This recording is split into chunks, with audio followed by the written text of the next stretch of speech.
শেখ হাসিনা ভাষণের প্রতিক্রিয়া সারা দেশে ভাঙচুর অগ্নিসংযোগ করেছে বিক্ষুব্ধ ছাত্র জনতা।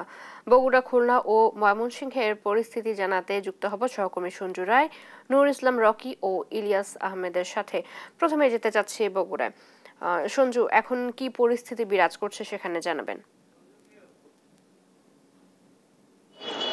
চৈতি, ধানমন্ডি ৩২-এর পর সারা দেশে ফ্যাসিবাদের সকল চিহ্ন মুছে ফেলে দেওয়ার অংশ হিসেবে গতকাল সন্ধ্যার পর থেকে কিন্তু বগুড়া শহরের যে প্রাণকেন্দ্র সাতমাথায় সেখানে হঠাৎই জড়ো হয়ে যায় শত শত বিক্ষুব্ধ ছাত্র জনতা। শুরুতেই জুডিশিয়াল ম্যাজিস্ট্রেট আদালতের সেখানে শেখ হাসিনার একটি নাম ফলক ছিল, তা কিন্তু মুছে দেওয়ার পরপরই শহরের সাতমাথায় প্রথমে জেলা আওয়ামী লীগের কার্যালয়, এরপর জেলা জাসদ অফিস এবং এরপর কিন্তু জাতীয় পার্টির কার্যালয় ভাঙচুর করা হয় এবং বিক্ষুব্ধ ছাত্র জনতার দাবির মুখে রাত্রে 10:30টার দিকে আনুমানিক বুলডোজার নিয়ে এসে কিন্তু পর্যায়ক্রমে ঘুরিয়ে দেওয়া হয় জেলা আওয়ামী লীগের কার্যালয়। এর পাশে থাকা টাউন ক্লাব, এর পাশেই ছিল জেলা আওয়ামী লীগের এক নেতার ব্যক্তিগত কার্যালয়। তার পরপরই কিন্তু পর্যায়ক্রমে রাত পর্যন্ত চলে জেলা জাসদ অফিস এবং তারপর শহরের কবি নজরুল ইসলাম সড়কে জাতীয় পার্টির কার্যালয় একদম ঘুরিয়ে মাটির সাথে মিশে দেওয়া হয়েছে।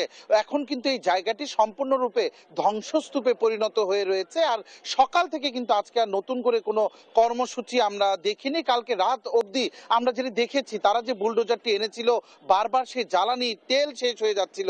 সেই ছাত্র জনতা নিজেদের পকেটের টাকা দিয়ে তারা কিন্তু তেল কিনেছে, আবারও বুলডোজারে ভরেছে এবং তারা কিন্তু এই যে মাটির সাথে মিশিয়ে দেওয়ার যে তাদের কার্যক্রম, তা কিন্তু শেষ করেই তারা ঘরে ফিরেছে। আমরা একটু সরাসরি কথা বলবো জাতীয় নাগরিক কমিটির একজন সংগঠক অ্যাডভোকেট জিমের সাথে, যে আপনাদের যে গতকালকের যে কর্মসূচি ছিল এর পিছনে আসলে উদ্দেশ্য কি ছিল এবং এখন আপনাদের আর নতুন কোনো কর্মসূচি আছে কিনা।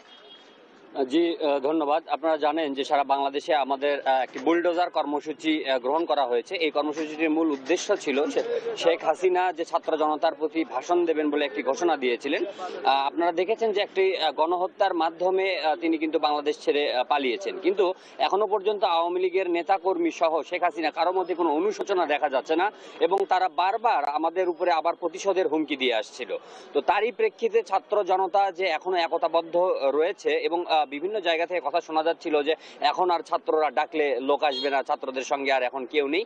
তো এই মেসেজটা দেওয়াই আমাদের আসলে মূল উদ্দেশ্য ছিল, যে ছাত্র জনতার যে ইউনিটি সেটি আসলে নষ্ট হয়নি এবং যে কোনো সময় যে কোনো থ্রেট যদি তাদের সামনে যদি আসে এবং তারা সম্মিলিতভাবে সেটা প্রতিরোধ করতে পারবে এবং সারা দেশে এই যে ফ্যাসিবাদের যে চিহ্নগুলো রয়েছে সেগুলোকে আমরা মুছে দেওয়ার পরিকল্পনা গ্রহণ করে এই বুলডোজার কর্মসূচি ঘোষণা করা হয়েছে।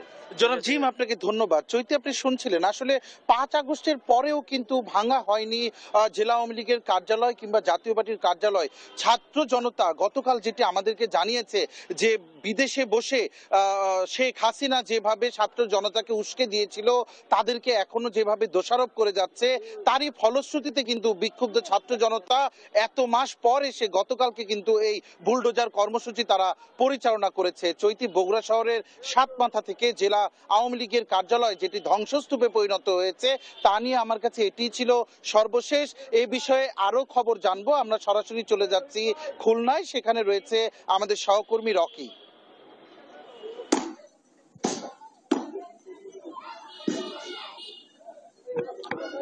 খুলনার শেরেবাংলা রোডের শেখ হাসিনা যে চাচার বাড়ি, শেখ বাড়ি হিসেবে পরিচিত, এই বাড়িটা থেকে কিন্তু গতকাল বুধবার রাত থেকে কিন্তু আসলে ধ্বংস কার্যক্রম শুরু করেছে ছাত্র জনতা।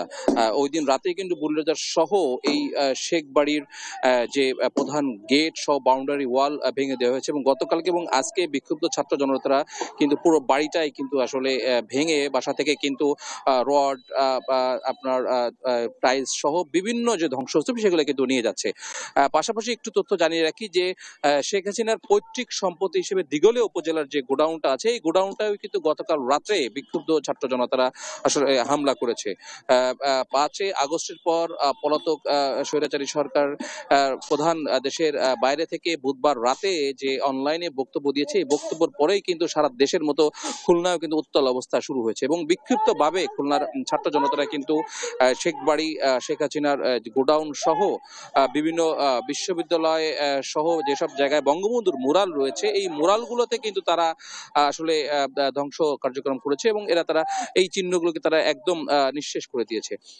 আমরা একটু বলে রাখি যে আমরা এখানে যারা বিক্ষুব্ধ জনতা তাদের সাথে কথা বলেছি, তারা আমাদেরকে যেটি জানিয়েছে যে পলাতক থেকে প্রধানমন্ত্রী সাবেক শেখ হাসিনা উনি যেটি আসলে বলতে চাচ্ছেন এর সাথে বর্তমান দেশের মানুষ আসলে একমত না, সহমত না, যার কারণে তারা কিন্তু বিক্ষুব্ধ হয়ে আসলে এই ধ্বংস কার্যক্রম করেছে। পাশাপাশি কিন্তু খুলনার কয়েকজন আওয়ামী লীগ নেতার বাসায়ও কিন্তু গতকাল রাতে অগ্নিসংযোগের ঘটনা ঘটেছে বলে আমরা জানতে পেরেছি।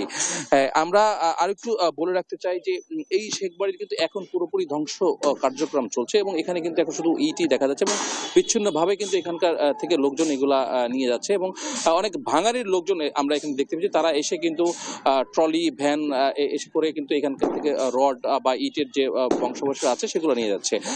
খুলনা থেকে এটা ছিল সর্বশেষ সংবাদ। আমরা এখন চলে যাচ্ছি ময়মনসিংহে আমাদের সহকর্মী ইলিয়াসের কাছে, সেখান থেকে বিস্তারিত জানবো। গত 2 দিন ধরে কিন্তু সারা দেশের ন্যায় ময়মনসিংহেও বিভিন্ন স্থাপনা ভাঙচুর করা হচ্ছে। অর্থাৎ আমরা দেখেছি যে গতকাল রাতেও কিন্তু ময়মনসিংহ নগরীর পাটগুদাম ব্রিজ মোড়ে জয় বাংলা চত্বর, অর্থাৎ আমি সেখানে দাঁড়িয়ে আছি, সেই চত্বরটি কিন্তু ভাঙচুর করা হয়েছে। বিক্ষুব্ধ ছাত্র জনতা তারা সেখানে কিন্তু ভাঙচুর চলায়। অর্থাৎ গতকাল সন্ধ্যা 7টা থেকে ভাঙচুর শুরু হয়ে কিন্তু রাত 2টা পর্যন্ত সেখানে ভাঙচুর করা হয়। তারপর কিন্তু টোল প্লাজা অর্থাৎ পাটগুদাম ব্রিজের যে টোল প্লাজা রয়েছে সেই টোল প্লাজাতেও কিন্তু ব্যাপক ভাঙচুর করা হয়। অর্থাৎ এছাড়াও ময়মনসিংহের ঈশ্বরগঞ্জ উপজেলায় বঙ্গবন্ধু মোড়ালে কিন্তু ভাঙচুর করা হয়েছে। অর্থাৎ সাধারণ বিক্ষুব্ধ ছাত্র জনতা তারা সেই ভাঙচুর চালিয়েছে এবং 2টি বুলডোজার দিয়ে কিন্তু সেই ভাঙচুর কার্যক্রম সম্পূর্ণ করা হয়েছে এবং তারা বলছেন যে শেখ হাসিনার বক্তব্যের প্রতিবাদেই কিন্তু সারা দেশে সাধারণ ছাত্র জনতা জেগে উঠেছে এবং তারা কিন্তু সেই ভাঙচুর চালিয়ে যাচ্ছে এবং তাদের যে কার্যক্রম সেটি কিন্তু আরো অব্যাহত থাকবে, সেই বিষয়টি কিন্তু তারা জানিয়েছেন। আমরা যদি একটু যুক্ত হতে চাই, মহানগর বৈষম্য বিরোধী ছাত্র আন্দোলনের সদস্য সচিব রয়েছেন আমার সঙ্গে, আল নূর মোহাম্মদ আয়াস, জানতে চাই কেন, কি কারণে, কারা এইসব ভাঙচুর চালিয়েছে?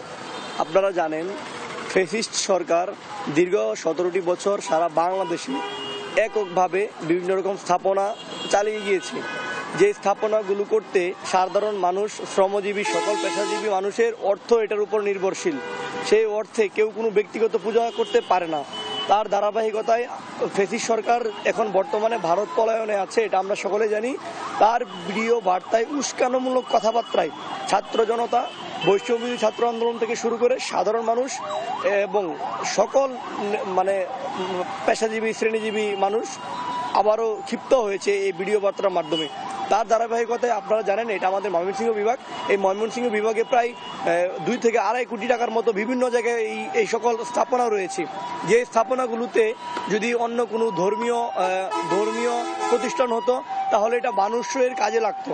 তো তার ধারাবাহিকতায় গতকালকে বৈষম্যবিরোধী ছাত্র আন্দোলনের পক্ষ থেকে ময়মনসিংহ মহানগর ও জেলা কমিটির উদ্যোগে এবং সাধারণ শিক্ষার্থীর উদ্যোগে এবং সাধারণ মানুষের উদ্যোগে গতকালকে রাত 7টা থেকে শুরু করে আপনার রাত 2টা পর্যন্ত ভাঙচুর চলমান আছে। এবং আমরা জানি এই ময়মনসিংহ শহরের বিভিন্ন জায়গায় বিভিন্ন রকম স্মৃতি স্থাপকগুলো আছে, সেগুলো আমরা ঘুরিয়ে দিয়েছি এবং ভবিষ্যতে যদি কোনো ফ্যাসিস্ট সরকার এই ধরনের উদ্যোগ না নিতে পারে তার জন্য আমাদের এই অবস্থান। এবং আমরা তাদেরকে বলে দিতে চাই ভবিষ্যতে যেন এই ধরনের স্থাপনা না করা হয়। এবং ধন্যবাদ। তিনি বলছিলেন যে তাদের বৈষম্য বিরোধী ছাত্র নেতৃবৃন্দ বলছিলেন যে যদি কোনো কারণে আরও উস্কানি আসে তাহলে তাদের যে এই ভাঙচুর কার্যক্রম সেটি কিন্তু আরও অব্যাহত থাকবে। অর্থাৎ আমি যে জায়গাটিতে রয়েছি সেটি কিন্তু জয় বাংলা চত্বর ছিল, সেটিকে গতকাল গুড়িয়ে দেওয়া হয়েছে। আজকে কিন্তু উৎসব জনতা সেইগুলোর যে বিভিন্ন অংশ রয়েছে সেগুলো কিন্তু তারা যে যার মতো করে নিয়ে যাচ্ছেন। অর্থাৎ এই স্থাপনাটি নির্মাণ করতে প্রায় 1.5 কোটি টাকা খরচ হয়েছিল। এরকম অনেকগুলো স্থাপনায় রয়েছে যেগুলো কিন্তু বৈষম্য বিরোধী ছাত্র আন্দোলন সহ সাধারণ ছাত্র জনতা কিন্তু সেগুলো গুড়িয়ে দিয়েছেন। এই ছিল আমার কাছে ময়মনসিংহ থেকে সর্বশেষ। ইলিয়াস, ধন্যবাদ আপনাকে। শেখ হাসিনা ভাষণে প্রতিক্রিয়া সারা দেশে ভাঙচুর ও অগ্নিসংযোগ করেছে ছাত্র জনতা এবং এই বিষয়ে জানাতে ঢাকার বাইরে থেকে যুক্ত ছিলেন আমাদের সহকর্মীরা।